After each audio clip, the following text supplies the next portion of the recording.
Welcome back to my channel. Today we are going to be discussing what a calorie is and what calories are and what macros are.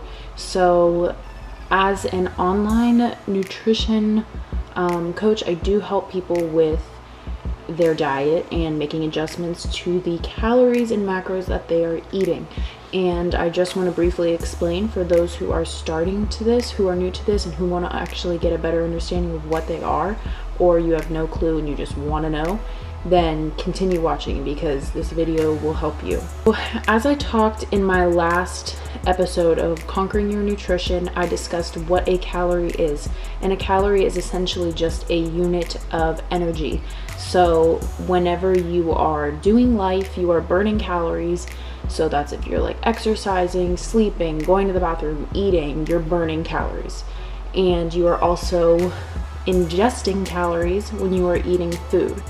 So food has calories and our body is capable of burning calories. Macros are carbohydrates, lipids, which is a fancy scientific term for fat, and proteins.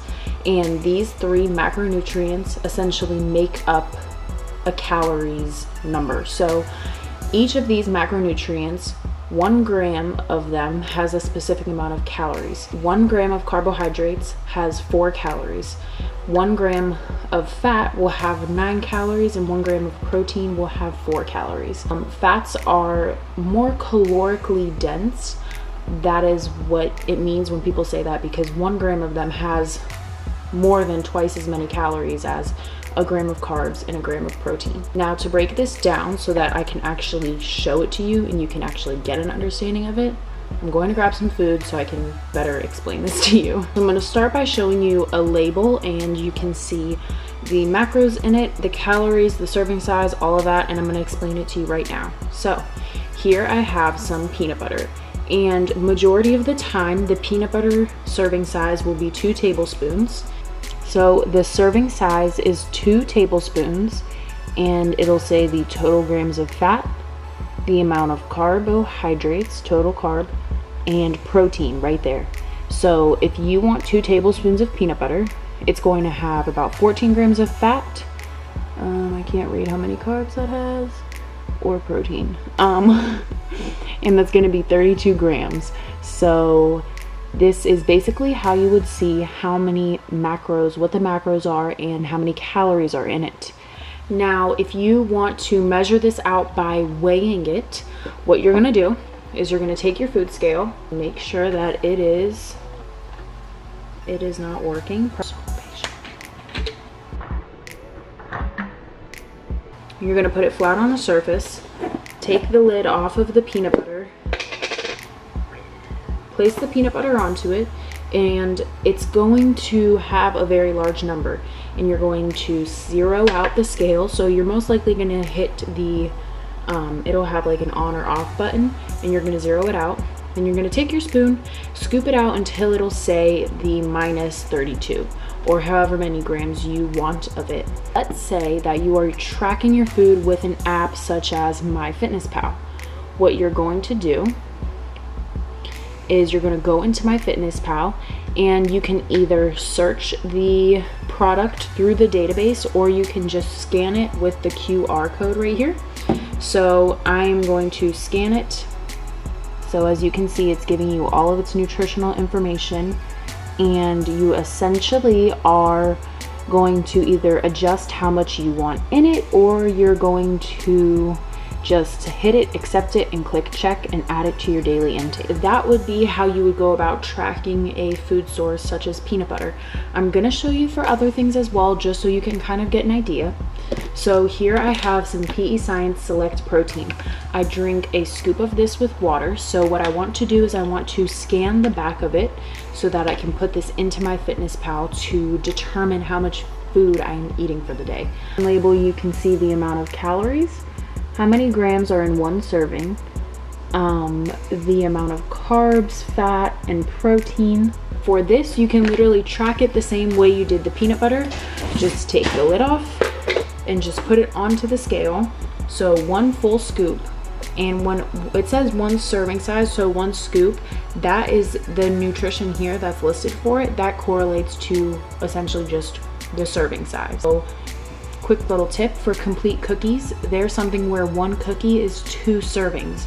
So when you look at the back of it and it says that it only has 27 grams of carbs, it actually will have double that if you eat the whole entire cookie. Back to this, you're gonna zero out the scale and you're gonna scoop out 32.5 grams because that is 1 full serving of protein powder for this brand. The last little example is just pretzels, because who doesn't love pretzels? So when you want to eat some pretzels and you want to go about tracking them, so 1 ounce, which is 1 serving, contains 53 pretzels. But who is going to sit here and count out 53 pretzels?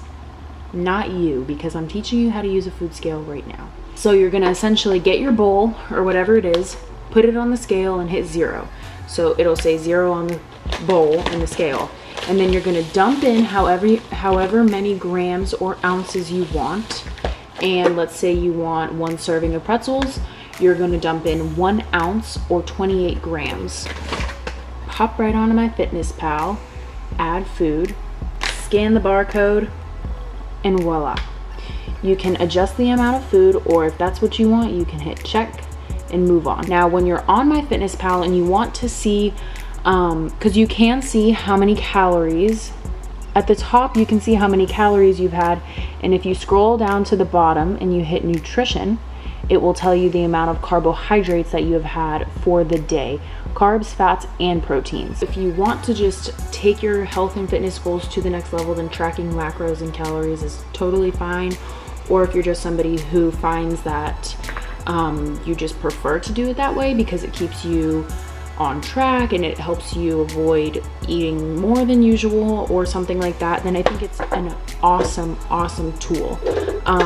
If you want to just delve full into really focusing on tracking your macros and you are a little bit annoyed with MyFitnessPal's format, then I would suggest getting the app MyMacros Plus. I believe it costs $3, $2 or $3, but I think it's totally worth it. I used that app for an incredibly long time after I had been using MyFitnessPal because it's a little bit more friendly for users who are just focused on tracking their macros. I would recommend that, but if you're starting off, get with a coach or someone, or download MyFitnessPal and just mess around with scanning your food and weighing your food and kind of learning that, because when you have a good understanding of the ingredients in the food as far as like the macros in it and how many calories it has, you tend to just better know what your body needs, truthfully. I know a lot of people will say, listen to your body, and that is important, but a lot of people don't even know what a carb is or what foods have carbs. And it's important, in my opinion, to know which foods are high sources of fats, high sources of carbs, high sources of protein, so that you're able to kind of better fuel your body and optimize your nutrition. So I hope you guys enjoyed this video. Please leave your questions below as always, and I will see you in the next one. Thank you as always for watching. Bye.